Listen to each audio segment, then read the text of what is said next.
Hinduism. So I've read about this since, and I've done some studying since my mission. Hinduism doesn't really exist like Christianity exists, or like Islam exists.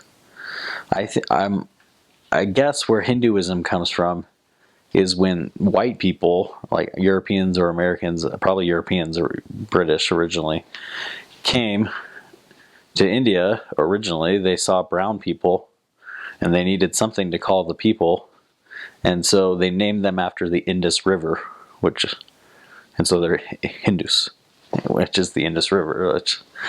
And so Hindus and people who self-identify these days as Hindus, they're really just, it's not really a one thing. It's really hundreds and thousands of little religions and tribal religions and just beliefs that Westerners have kind of lumped in as Hinduism, because that's just what people did in their ignorance, I guess. All these people are just like brown people, we'll call them Hindus, and their religion is Hinduism.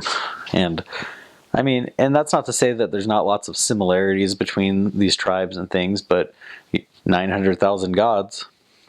How can you really say that this guy who worships Krishna is the same religion necessarily as this guy who worships Ram? I don't know that. Now, Indians who come to the United States, they usually self-identify strongly as Hindus, because I think that's because they're trying to be Hindu, because that's, they're the minority at that point, and so they have to like more define who they are religiously than they did before, whereas before they were just who they are. But concepts like nirvana and things like that, those are very Western understandings of concepts that I never heard the word nirvana when I was in India. I never heard the word karma when I was in India. I think that kind of what we've attributed the meanings, there's concepts of those in a lot of Eastern thinking and in a lot of these Hindu religions, I guess, or Indian religions. And there's concepts that kind of represent that, like what comes around goes around. That's kind of a karma. But they're often, I think, broader concepts than that, and not always explicitly recognized even by Indians necessarily. Like, I don't think, it's not like karma is like a principle that is taught to young Indians, and it's not like faith and how we learn about that in the church, and that's something, this is what it is, and that's not, people aren't taught about or think about those things in India, really. That Hinduism isn't really a united one religion that just teaches and has principles. And so I think that's something that a lot of Americans don't understand, really. A lot of Westerners don't understand. The caste system, that's a huge part of Hinduism. And so you don't marry outside your caste. You don't. It depends on your caste, but you don't associate with people a lot that are outside your caste. Your last name is your caste.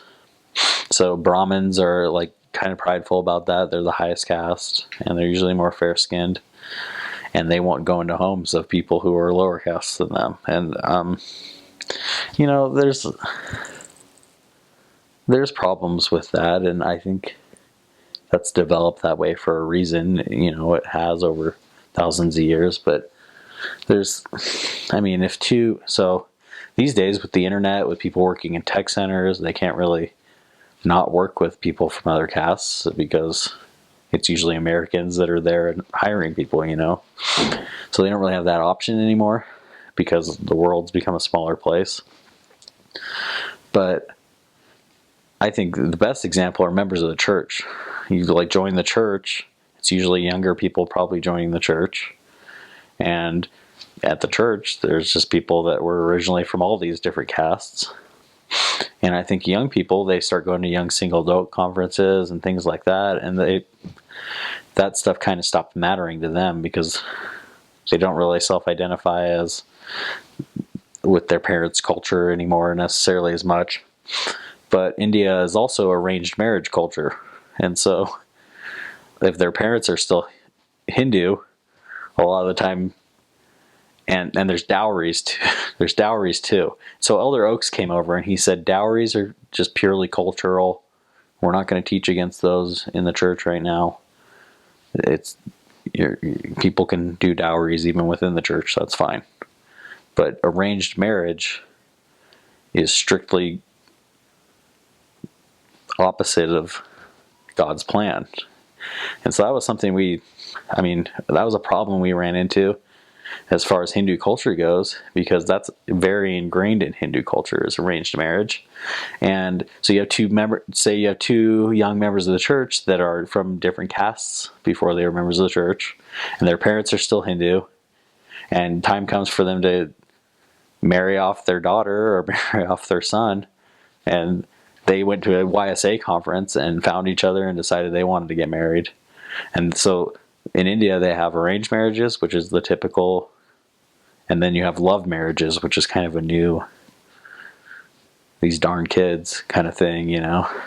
And a lot of parents, even parents who had joined the church a lot of the time, if they had a daughter who was marrying a lower caste or something and wanted to, there were even problems like that in the church, because that's just such an ingrained part of the culture that it was hard for, a lot of the time the mission president had to go talk to those parents and say, because the mission president, there was no stakes when I was there, so the mission president was ultimately their ecclesiastical leader of members of the church too.